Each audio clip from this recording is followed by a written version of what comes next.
Alright guys, what's up? Matt here from Loon Outdoors, and today we're just going to be tying another cool little steelhead swing fly. One of my favorite color palettes is blues and blacks. I like oranges too, red and black. Today what we have in here is just a Firehole Sticks stainless steel, or a little shank. It doesn't matter which size you choose to want to throw at these steelhead. I have some Vivus 100D in the Ergo bobbin, and a lot of what I'll be using today is prime scissors. So you can see, even with GSP, prime scissors just get right through it, get down to work. So this will be a coastal fly, so I'm going to run a little bit bigger stinger hook. The stinger hook I'm running is a Firehole Sticks 714. It is a size 2. And for my wire here, this is the Senyo's Intruder wire. I don't glue it down. I'm not going to glue it down, and a lot of people ask why not, and it's because I have pulled on it with extreme tension and pressure and shenanigans, and I just don't get it to break. I don't get it to unclick from, move my thread wraps or anything like that. Probably most of that is because it does have like kind of a jelly coating to it. And with the GSP, I can wrench deeply into that coating and make it just super duper solid. I could pick the whole vise up by this. So I just throw in some pretty good solid little wraps here. And when I'm tying steelhead flies, I kind of put everything in a bag. As odd as that may sound, I just kind of like bagging stuff up. And for the tail on this, I'm going to add a little bit of flash. This is some ice ripple fiber in blue UV. It's a great color. I like adding just a little sparkle in the back here. And the cool thing with the ice ripple fiber that I'll show you is I like the length of it, because I can go from there to dubbing, basically. I'll hold this back, and I can create this cool little rear dubbing bump for my little intruder-y style fly. So I'm going to have a little bit of flash back here, but I'm also creating that bump for a flare. So next up, I love really cool natural fibers in a lot of my flies. So I'm just going to use just a little touch, just the slightest little touch of some Arctic fox here. And this is in a Kingfisher blue color scheme. And I'm going to kind of measure where I want this to sit and how I want it to sit.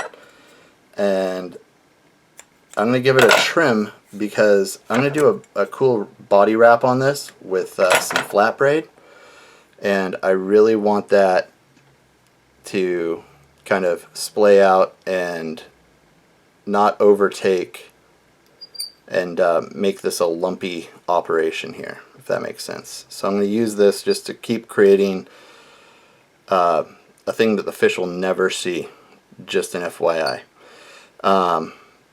So the fish will never see this, but for me, and when my buddies dig in my box, I want them to look and be like, whoa, impressed. Next up, you can use Rhea. You can use a ton of really expensive fibers for steelhead flies. But just because I don't want to give you a list that costs you $100 to tie a fly, we're just going to use some ostrich here. And what I'm going to do is I'm going to find the ostrich with the best points, and I'm going to select, just a few of these guys. And these are just going to kind of stick out on the side here, kind of flappers. So I have 2 on one side, 2 on the other. Shoot for the symmetry that looks the best between them. They're even. I'm happy. And again, I'm going to start by wrapping this all forward. This is going to compress down really, really easily, so it's super basic. And I don't worry about the fluff in there.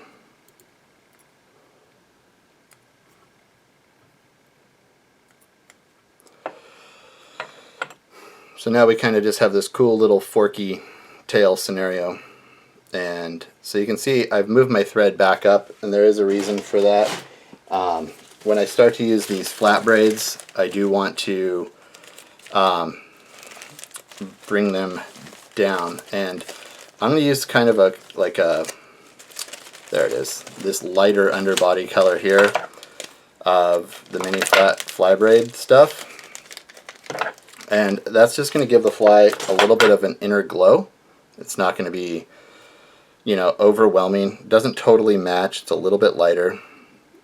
But that's going to go in down the side, again for symmetry. I keep it nice and straight, you can see, down the side of the fly here. And now I'm just going to go ahead and palmer this in. And palmering just means to wrap like a candy cane. It's touching turns, creating a cool underbody. Nothing too spectacular, crazy, or mind-blowing there. I am going to wrap back over this because this is going to be where I create my forward dubbing bump, which kind of just helps create flare on the fly pattern, actually. And we're going to use a cool technique, just a dubbing loop. So for the dubbing bump, I'm just going to use some Ice Dub Kingfisher Blue. This is a great color. And I'm not super particular about these dubbing bumps.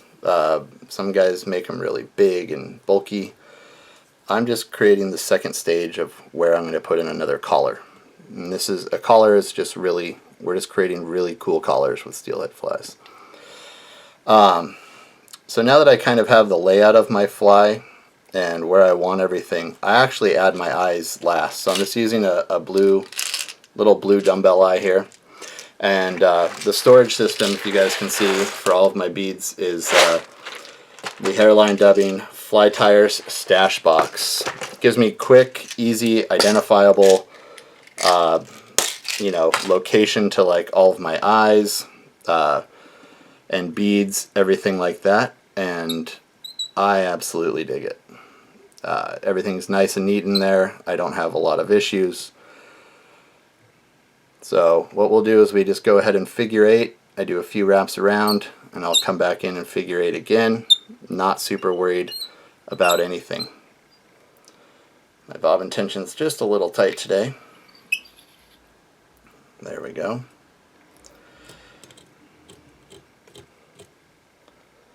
And I'm just going to pull a nice dubbing loop here. And what this is going to do, it's just going to allow me to build stages of materials here. So I'm going to take another pinch of this little Arctic foxtail, and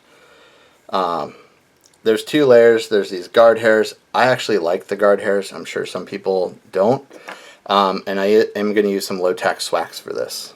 Just with these big, you know, complicated loops, I do like to get a little bit of stick to the thread, if you will.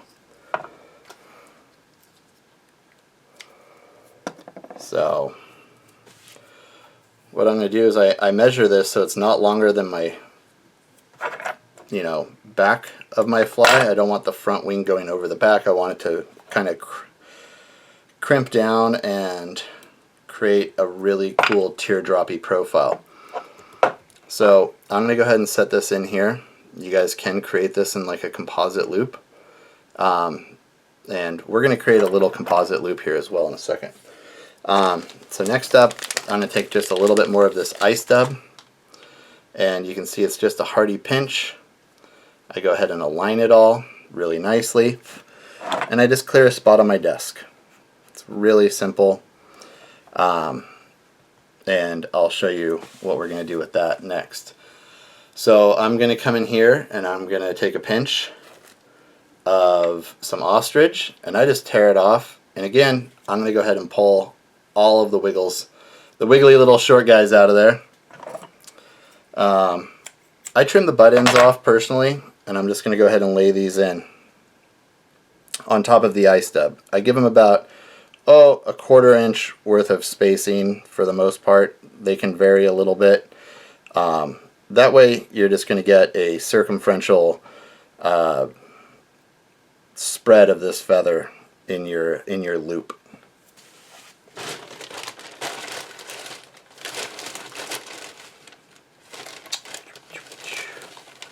Next up on the agenda here is, oh, just had it, my bad, is a little bit of predator wrap. This is a clear with black UV. I love this stuff.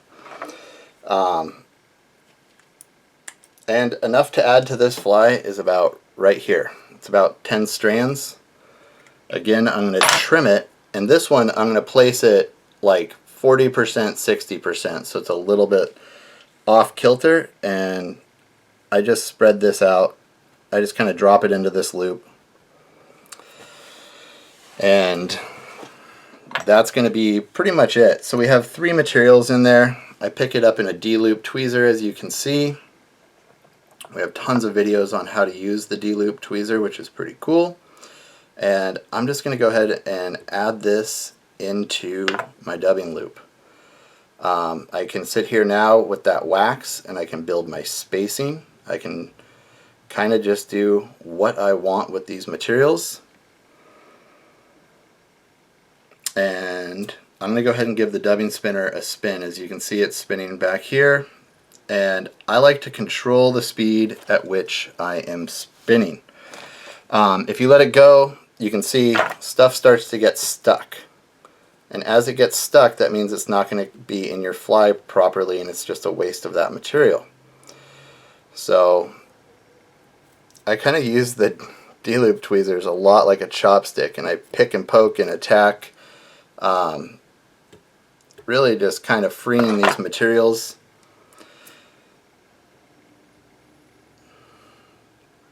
And again, using the GSP, you're going to be able to pull really great tension, which means you're going to lose far less materials out of your dubbing loop, which is a good thing, because materials cost money, and as much as I'm sure everybody would just like to keep selling you materials, you can kind of, you know, save a little bit there. So again, I just come in and I get a little bit more aggressive each time.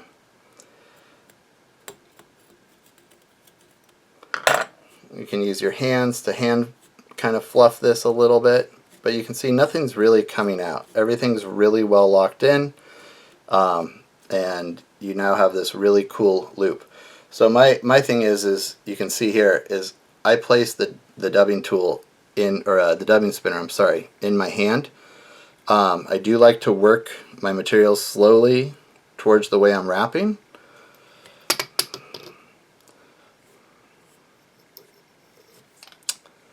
And I'm going to go ahead and just try to, now you can see the butt section of that Arctic fox is creating just a great amount. If you have a bobbin rest, that's really helpful during some of this. You can see we're just kind of steadily working everything in there. Barbless hook your hand, doesn't matter. And I really just kind of keep going as much over the top. This is a really thin little spindly number here. And we're just going to get this cool overall effect here. Now I'm going to take a few strong wraps with my bobbin now, and that's going to secure. You can see I'm going around, kind of around the dubbing loop. And now we'll go ahead and trim off the excess from our dubbing loop.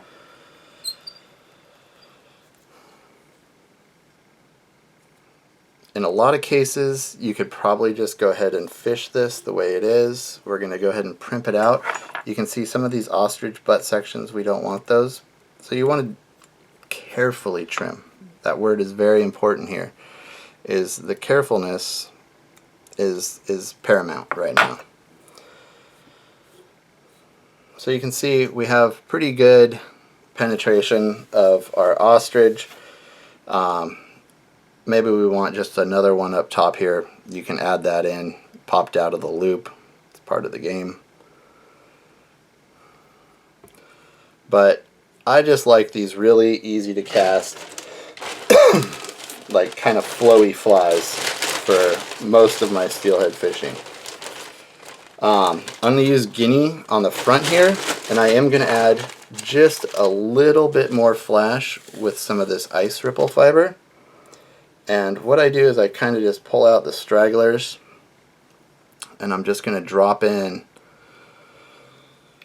a little bit more in this UV purple or blue. It kind of has a purple look to my eye.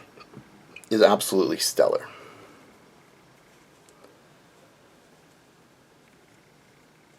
And I'm going to select a nice guinea feather. And what I do is I just kind of peel the tips back and go from there. So I'm going to tie it in tip first, a few solid wraps. I do come back in and I'm going to pull everything back because it kind of wants to stand up here. And you can see that it creates a nice little front area.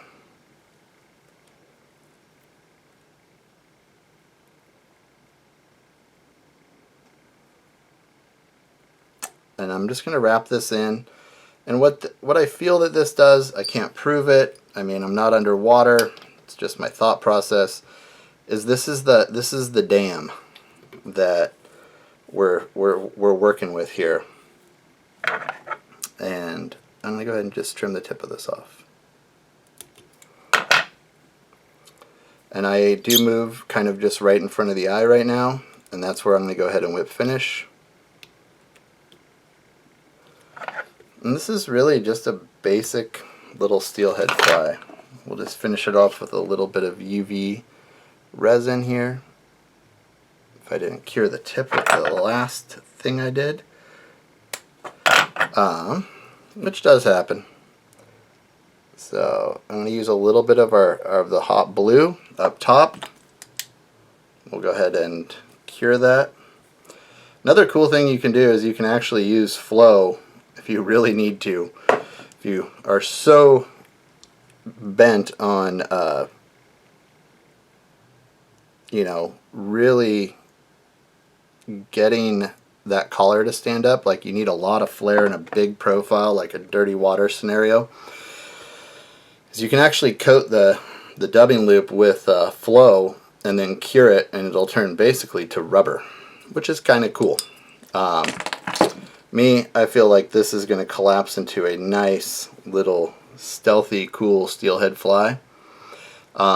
It's going to get down nice and quick. There's not a lot of resistance, and hopefully this helps you guys out. If you don't steelhead fish, maybe you picked up a technique or something cool.